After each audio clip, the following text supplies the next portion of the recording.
So hi everyone. Red Dolphin welcomes you to episode 2 of Let's Talk About You. And today I am so lucky to have Jerry Ranger from TEXENERGY in this discussion.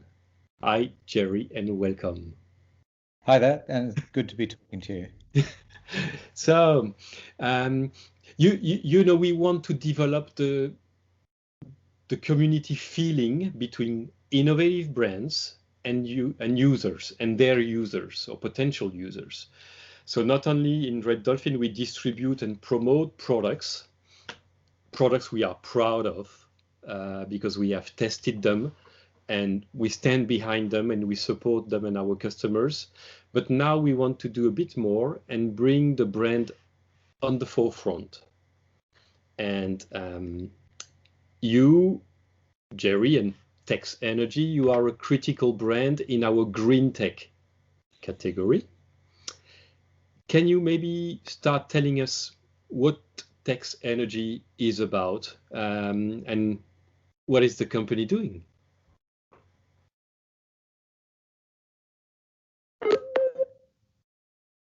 I'm really sorry, but the connection was slightly lost then. I didn't hear the final question. So let's start with what TEXENERGY is about. Okay, TEXENERGY is all about harnessing wind power so that the individual can actually generate power and store power completely off-grid 24/7, 365 days a year. So the advantage of wind is that it works during the day and through the night. And that's where we're absolutely focused. And the ability to be able to have a portable wind turbine that the individual can assemble without any tools, set up and leave in any remote location is our primary focus. It's very much complementary to solar panels. So solar panels are a very well established way of generating power, and wind technology is now catching up.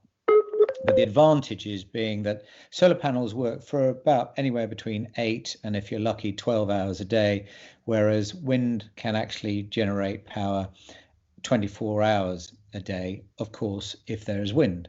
So both technologies have their limitations and both technologies have their advantages, but they absolutely complement each other. And that is where TEXENERGY is totally focused, is on turbine off-grid wind technology. Wow. Yeah, perfect. Very clear. And since when was the company founded, really? It was founded about 4 years ago. I used to be the CEO of a company called Power Traveller, where we focused mainly on battery technology. So it was off-grid battery technology and limited amount of solar technology. And then I had the opportunity to really take my skills with the development of not just storing power, but actually how we can actually generate power. Because I really felt that that's where we wanted to be as a company. So the opportunity to start TEXENERGY with a team that is based out of Singapore was, you know, an opportunity that I needed to grab with both hands. And we've now been focusing on the development of the wind turbine. We started off with a smaller unit, a smaller 5-volt unit, just to sort of understand the market. But now the need for wind power has grown exponentially so much that we're now making even larger off-grid portable. It's very important to understand that it's about portability for the individual wind power so they can take it anywhere in the world. Mm-hmm. Perfect. And I think the move you made from technologies related to the battery, everybody does battery nowadays. So we are not lacking solutions for batteries and storing energy. but what you are doing in terms of the wind turbine is, in my eyes, very unique. That's why we wanted to share this with our customers. Last time we met, Jerry, was in one edition of the Consumer Electronics Show in Vegas. And I'm sorry, the connection again was dropped. Could you say the question again, please? I was impressed with your passion, and I think I want to ask you about a bit more of your background, because that's, in my eyes, also very interesting. People want to know what the company is doing and what the products, but who is behind the product, and it's you. And you must have multiple skills and activities in your previous lives. We want to know about that. Yeah. Okay. So when I left school, I joined Her Majesty's Royal Marines, and I then went on, after being in the Royal Marines, I then joined the Special Forces, and I had an opportunity to work in very remote locations around the world, but especially in the Arctic, and in very, very harsh conditions. And one of the things that I really learned, that when you're in a remote location and you have to look after yourself and your colleagues, is that communication and power is absolutely essential. And batteries, were always running out. We had to carry so many batteries, the weight of all the batteries to keep our radios so that we could call for help or get extracted from remote locations was, absolutely critical. And that's what, when I left the Marines, I realized that there was an opening for really thinking about how we could actually utilize battery technology, but more importantly, how the individual could generate their own power.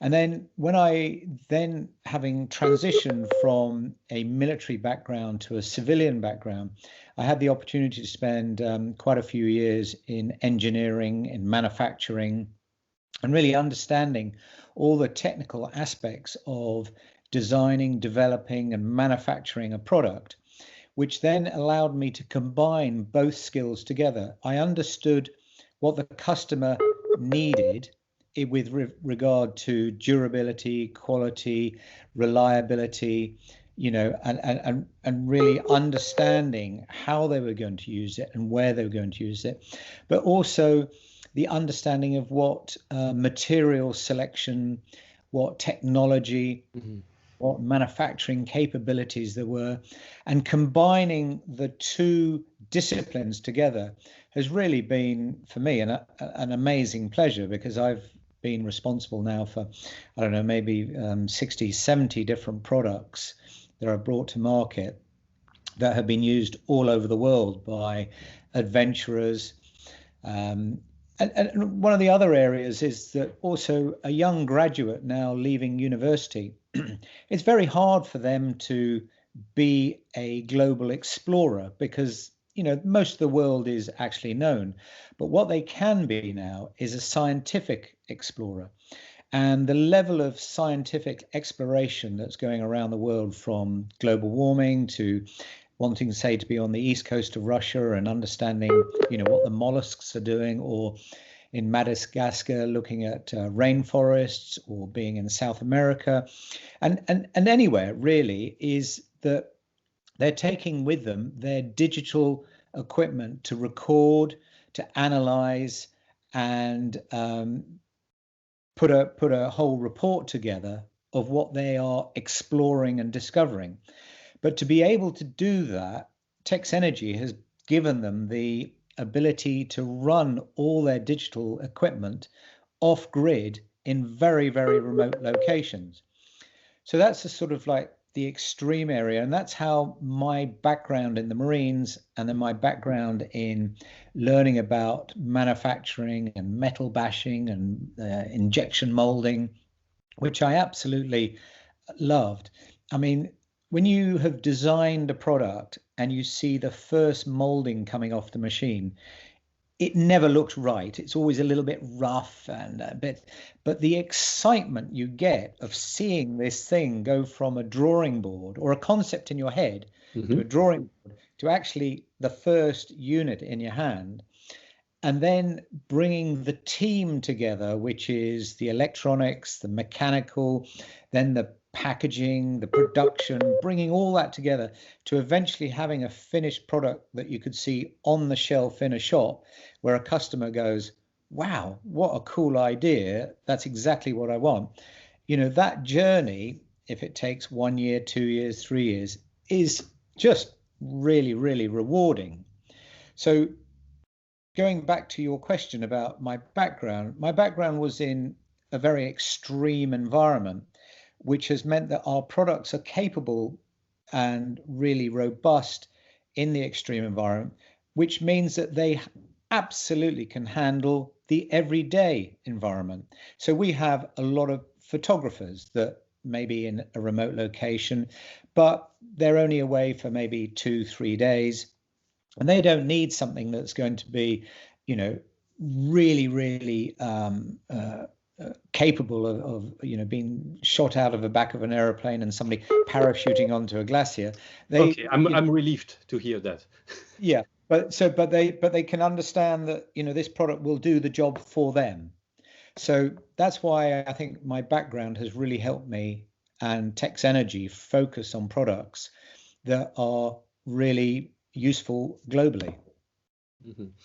And you made a perfect transition, because we understand that you come from maybe extreme outdoor situations where off-grid is critical just maybe to survive or to communicate, and now we see the trend that everybody carries connected technology and battery-powered products when they go outdoor for certainly less extreme adventures, but nice. They want a nice experience anyway. And I guess you have seen this trend as well developing. For sure. I mean, one of the biggest things, it's also gives a lot of people peace of mind. You know, if you've got the ability to generate your own power, store your own power, and then use it when you want it, it means you can keep in touch with loved ones if there's a power cut. If, like in Florida, there's a hurricane, or in the Caribbean, or if there is, you know, unfortunately, you know, tsunamis or you know, sort of real devastation. We've supplied aid agencies and, you know, sort of environmental organizations, you know, around the world that are trying to track and look after endangered species. So I think, you know, it's not just for social requirements, it's also for a vast amount of different applications. But it is also for the individual to have their own insurance policy with regard to peace of mind that you can always generate your own power, be it from solar or wind, and then store that power so that you can make that satellite call. You know, if you're in a life raft on a boat, you know, one of the things that you want to do is know that you're not going to run out of power. So, you know, power is you know, after shelter, food is a really, really important necessity for you know, our modern day lives. About maybe situations where you have seen your products, your solutions being used, because in the last episode with Gaussen, we spoke about Mike Horn and Bertrand Piccard, and you must have yourself some ambassadors using TEXENERGY turbines in places I will never go to? Yeah, for sure. I mean, one of our key ambassadors is a gentleman called Kenton Cool, who's climbed Everest 14 times. Wow. You know, he's an exceptional character, British guy, climbed Everest 14 times, and he spends a lot of time out in Nepal. And I've had the privilege to work with him. I've also been out to Nepal a couple of times myself, and you know, they're just the nicest people on planet Earth, as far as I'm concerned. You know, kind. It's funny.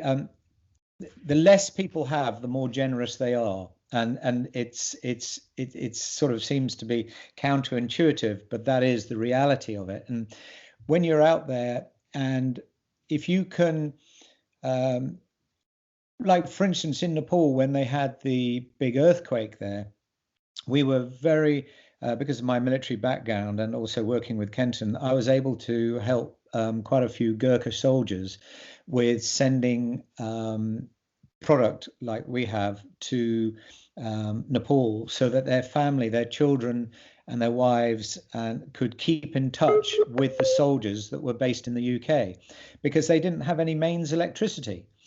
And, you know, as I've said, you know, after shelter, food and health, you know, having power to be able to communicate with your loved ones is an essential. It's, you know, because if you know your loved ones are okay, you can relax.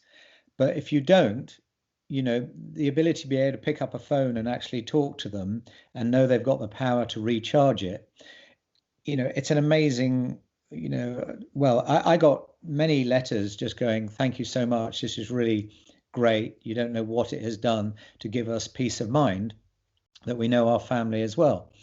And so, you know, that's a, you know, that I know that's a unique situation for most of us here in Europe, but you know, there are a lot of people here in Europe, you know, trying to do amazing things as well, and they're in remote locations and they want to be able to generate their own power. So the fact that they're using a solar or wind technology to store the power, they also know that it's also being used in places where it's saving people's lives. So there's a cross fertilization of, you know, of the product, its technology, in many different applications. And that obviously makes everyone that's involved, you know, really quite proud of what they're doing. Now, I see behind you a turbine, and I know this is a product we at Red Dolphin for our customers in Switzerland, but many of your distributors around the world have been waiting for, because you announced some time ago you would be doing the next generation of a wind turbine we've been distributing. And I see it's coming true, it's coming to life, as I can see it behind you.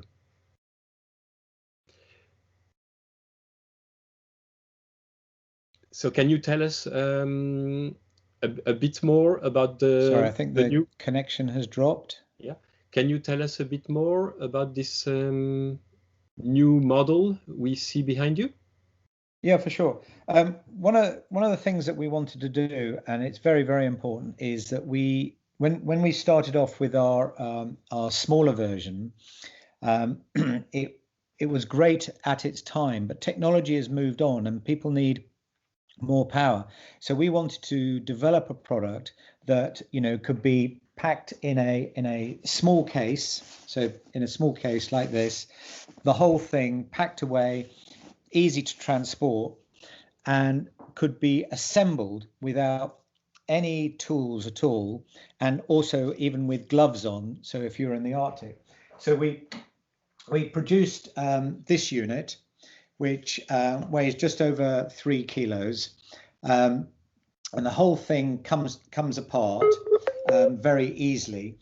And what we've done is it generates 18 volts at 1.5 amps and is designed primarily to charge the Goal Zero Sherpa 100 AC, and it will charge this completely, which has got 26,500 milliamp hour battery capacity, in anywhere between 12 and 18 hours in a force 4 to 5 wind.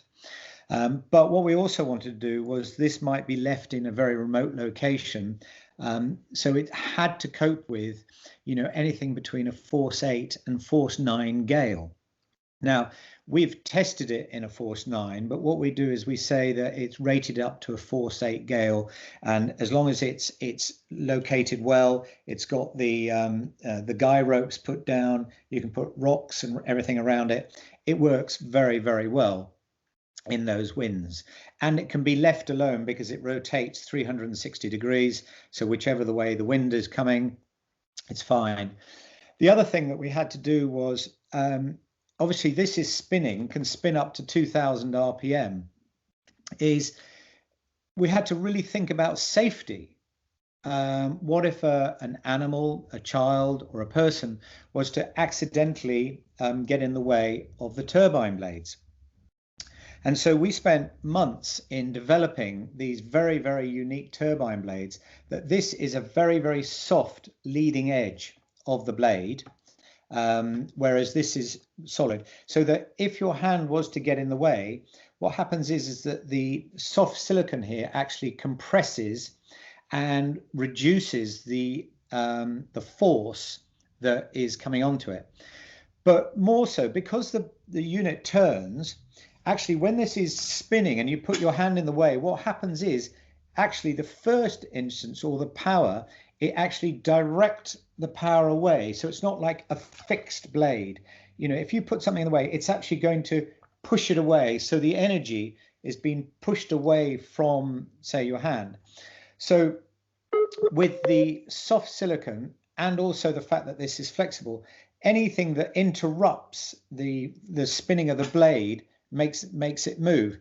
Now, I've done this at a force 9 gale, a force 8 gale, where I actually physically put my hand in as hard as I could.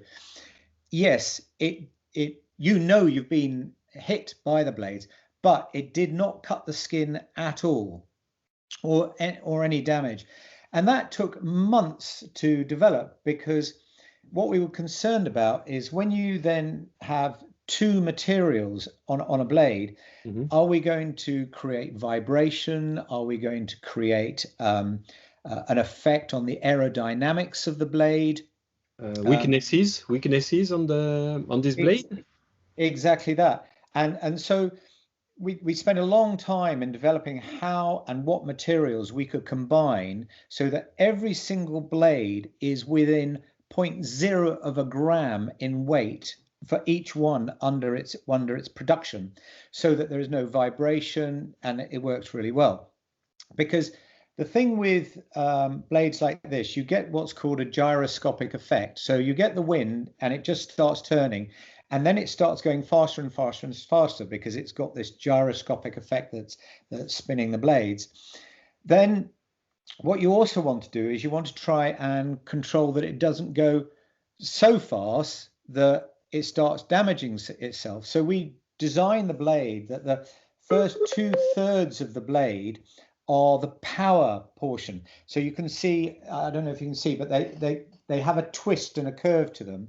So yes, as the wind hits it, it is pushing the blade round. But the final third of it is like the stall. It actually, the wind just falls off it and stalls it, so that it's acting as a sort of a mini sort of brake. So it's push, so that it only goes up to a certain speed, because what we didn't want to do was include a clutch inside the unit.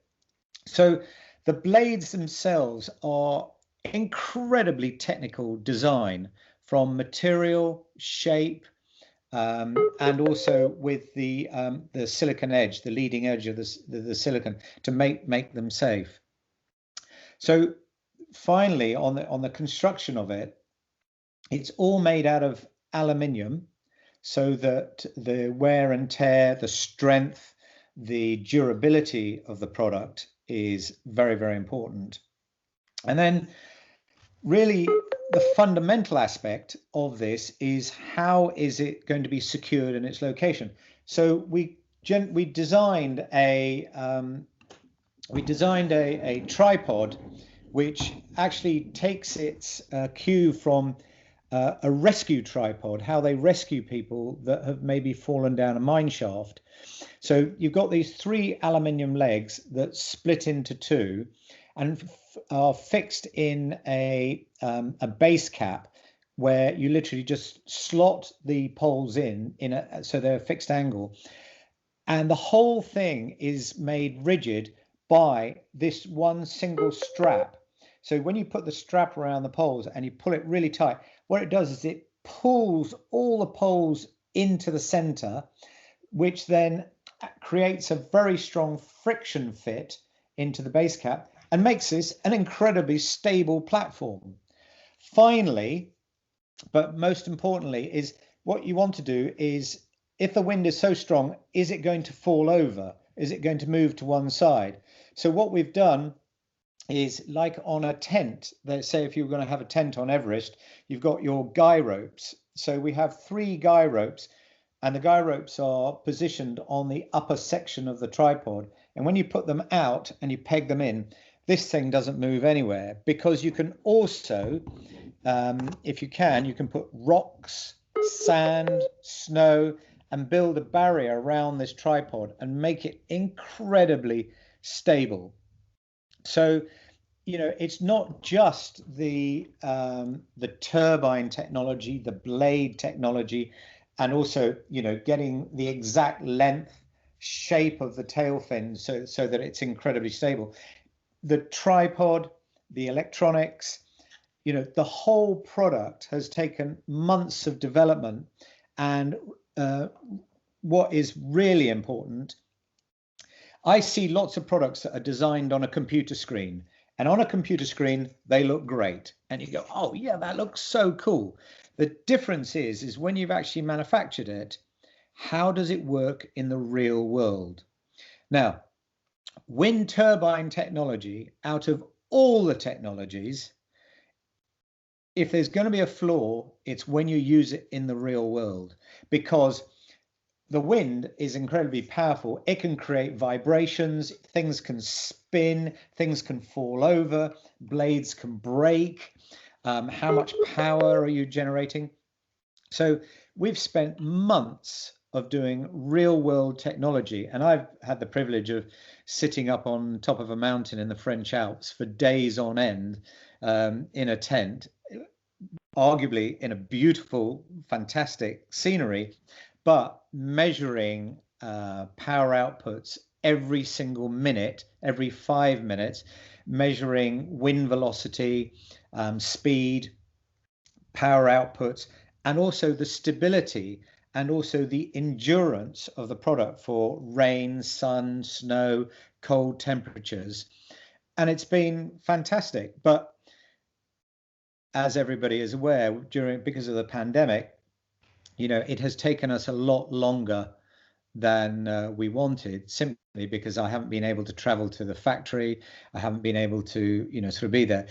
However, the team based in Singapore, China, the UK, have been extraordinary in getting this product finished for us to now be in production. So where are we now? We're in April. So in May, the product's going to be available.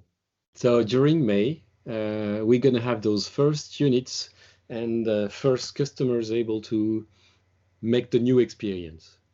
Absolutely, absolutely. And, what we've also done is we chose to work with, power the Goal Zero Sherpa unit, because I've used quite a lot of power banks. This is a very, very stable power bank, and I personally think it's one of the best in the world.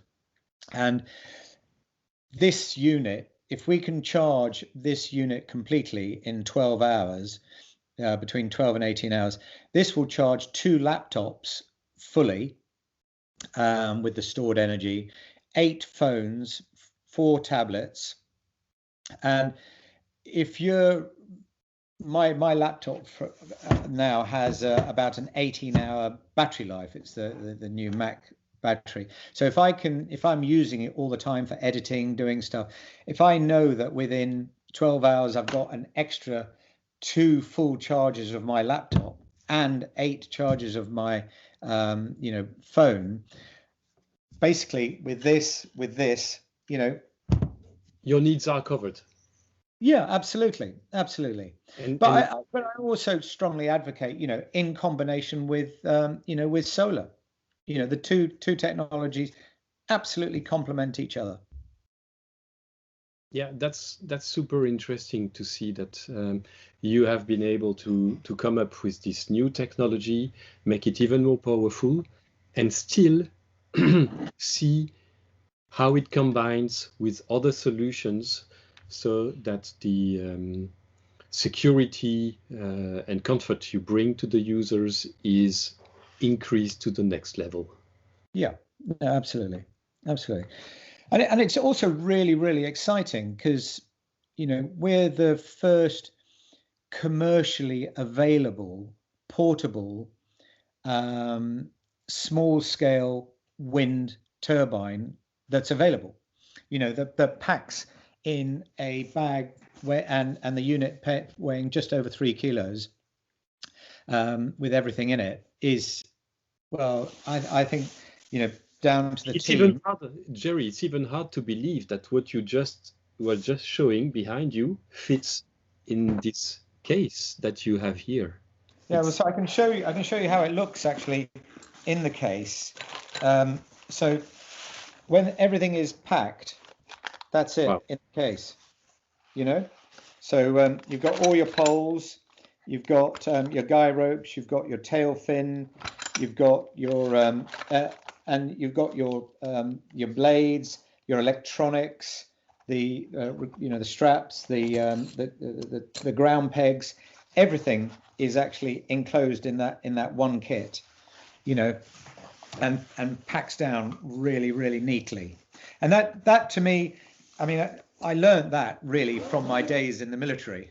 It had to be. We used to have this saying: whatever we bought had to be booty proof, i.e., marine proof, because Marines are not going to look after it. They're just going to throw it in the back of a lorry or wherever, throw it out. It's got to be strong, robust, and had to pack up small. And every part of it or every component of it had to add value to the overall structure for it to be in the kit. We had to have nothing that was frivolous or extra. It had to be designed for purpose, and that's what we've done. Okay, so now we know you design, army-proof solutions, so everybody can use them. Absolutely. All right. Any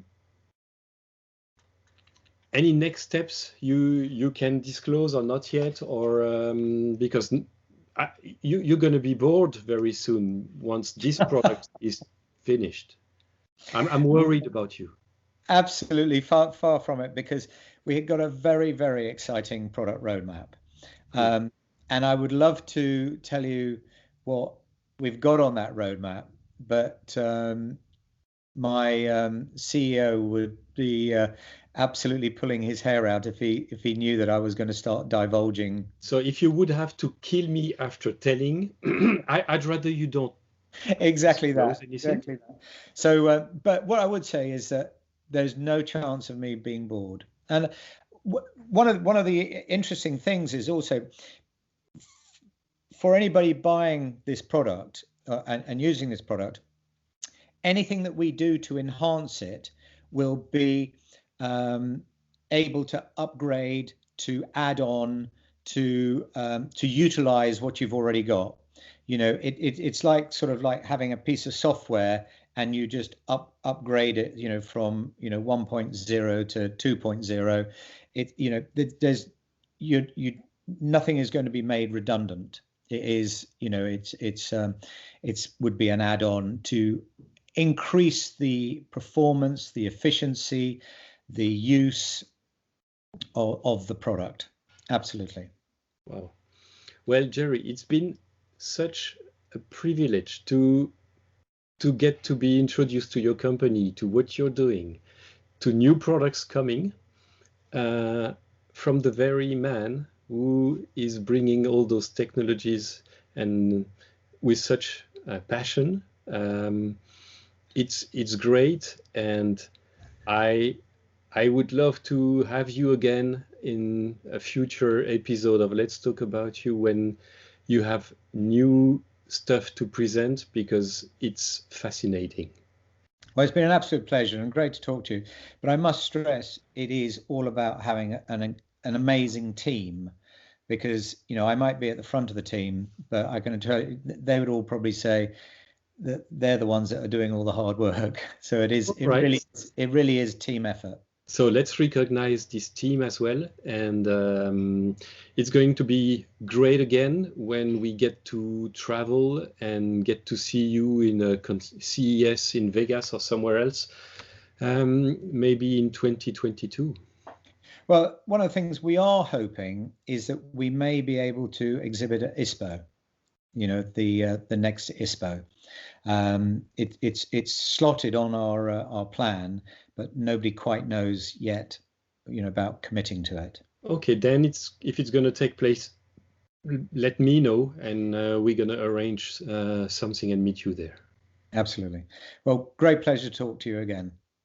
Well, thanks a lot, and that's the finish of this episode, and we're gonna see you in a future one, hopefully not in too long away. So you keep us motivated to see your new innovations, what's in your brain and what's coming. Thanks, Jerry.